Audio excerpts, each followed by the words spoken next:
So, Jesus' disciple came into my life when I was experiencing a time of really deep darkness and desperation.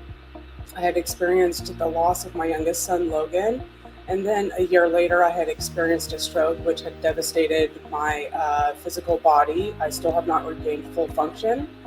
Um, and I really started to hear the Lord speak to me about seeking Him. And I started off taking OSL 1, 2, and 3, which so greatly impacted my life and started a hunger and a thirst for the Lord. And when Jesus' disciple came along, it was like a breath of living life. It was a flow of living water. And I just started to follow that. So when I was just coming out of, depression and things like that, and God was showing me that there was a light and I was seeking Him, there were a few scriptures that really stood out to me that I meditated on. Learning to meditate on these scriptures brought those words to life so greatly that I started coming back to life. Not only did He restore my mental connections in my brain, but it took depression and suicidal ideologies away from me. I started to reach out to others in my church about starting Jesus disciple groups. I had a couple of ladies that wanted to join with me, and it's such an amazing thing when you can come together in these small groups. And I just remember me and my sweet little lady friend Linda, when we first started this, the spiritual death that we were experiencing was actually ruminating on the outside.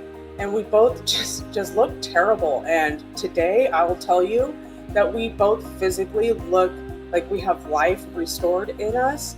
And though I have many, many testimonies within my testimony, I think some of the greatest testimonies really are the small ones. It's when little Linda feels confident to share the gospel on the bus ride to strangers that she doesn't even know, not knowing whether it's going to lead somewhere, but having the confidence that she's doing what God's told her to do in planting seeds and sharing the gospel.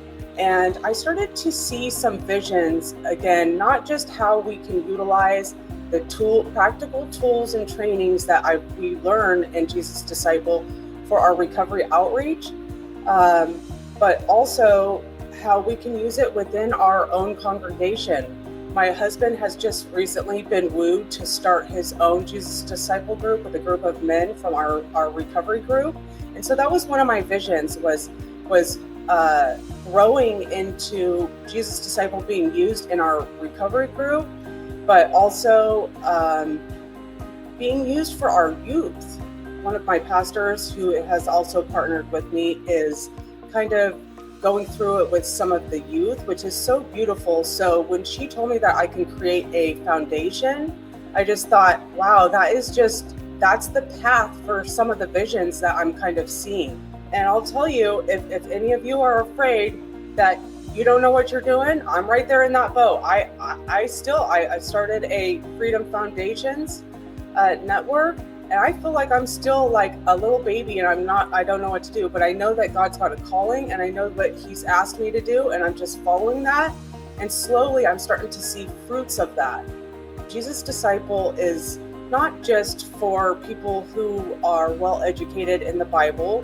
It's for anybody who has the desire to share the gospel, but maybe don't even know where to start. And I'll tell you, that was me. I sat on Jesus Disciple for a little while, and I just kept hearing in my spirit, be doers of the word and not hearers only, deceiving yourself.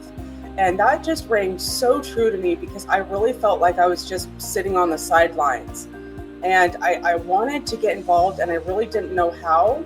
I didn't have the tools at the time. So when Jesus Disciple came along, and I remember when I first opened up Jesus Disciple, and I was reading through the meeting agendas, and I just thought to myself, I can do this.